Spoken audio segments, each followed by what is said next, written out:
Interpersonal skill adalah kemampuan berkomunikasi secara efektif dengan orang lain, baik itu di lingkungan pekerjaan, sosial, maupun pribadi. Nah, hal ini dapat melibatkan empati, kemampuan mendengarkan dengan baik, serta memahami emosi dan perspektif dari orang lain. Jadi, interpersonal skill dapat membantu kita membangun hubungan yang lebih kuat dan harmonis yang nantinya akan menjadi fondasi dalam segala interaksi kehidupan sehari-hari kita. Yuk kita simak videonya!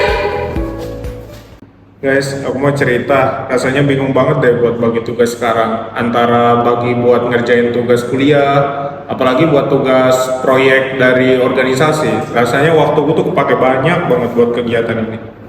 Wah, memang pasti stres sih, Dar. Tapi kayaknya kan kita harus prioritaskan tugas kuliah dulu. Untuk program kerjamu mungkin bisa belakangan, ya prioritas aja nggak sih? Nah, iya tuh Dar, coba deh kamu prioritaskan tugas kuliahmu yang paling mendesak. Ada kan tugas kuliah yang mepet deadline akhir-akhir ini? Sudah, Nel, you. Tapi kalau misalnya aku mulai fokus kerjain tugas kuliahku itu, proker-prokerku tuh jadi terbengkalai. Begitu juga sebaliknya. Nah, coba gini aja Dar, kan tadi dirimu kan pusingin tentang tugas, program kerja. Nah, buat skala prioritas aja, mana tugas yang kapan waktunya lebih dekat untuk dikumpulkan, dan kapan proker itu yang akan dilaksanakan. Itu buat prioritasnya. Ini kan kalau udah dirimu sudah tahu nih, udah disusun, kira-kira apa yang diprioritaskan, nanti dirimu bisa tahu nih apa yang harus kamu lakukan di luar. Mungkin itu sih saran dari aku. Nah, cocok. Dan jangan lupa juga Dar, kamu harus ambil waktu istirahatmu. Jaga kesehatan mentalmu, jangan sampai dirimu yang burn out. Makasih banyak ya guys buat saran-saran kalian. Nanti bakal aku buat daftar tugas dan aku hapus skala prioritasnya. Makasih ya udah mau dengerin aku, rasanya lega nih habis curhat sama kalian. Nah, itulah gunanya teman. Nah, kita tuh harus sering komunikasi. Nah, kalau udah kayak gini, kalau kamu butuh saran, kan kamu bisa kasih kan? Begitu. Business skill merupakan kemampuan berkomunikasi yang lebih spesifik untuk konteks bisnis, yang dimana pesan harus disampaikan secara profesional, jelas, dan juga tepat sasaran. Di dalam lingkungan bisnis, skill ini merupakan skill yang sangat penting untuk mengelola negosiasi, presentasi, dan juga transaksi bisnis lainnya. Nah, keterampilan ini juga membantu menciptakan kepercayaan dan juga efisiensi di dalam dunia usaha. Nah, simak contoh berikut ya. Guys, kayaknya kita harus segera meluncurkan rancangan produk baru kita deh. Kira-kira di antara kalian ada ide pemasarannya?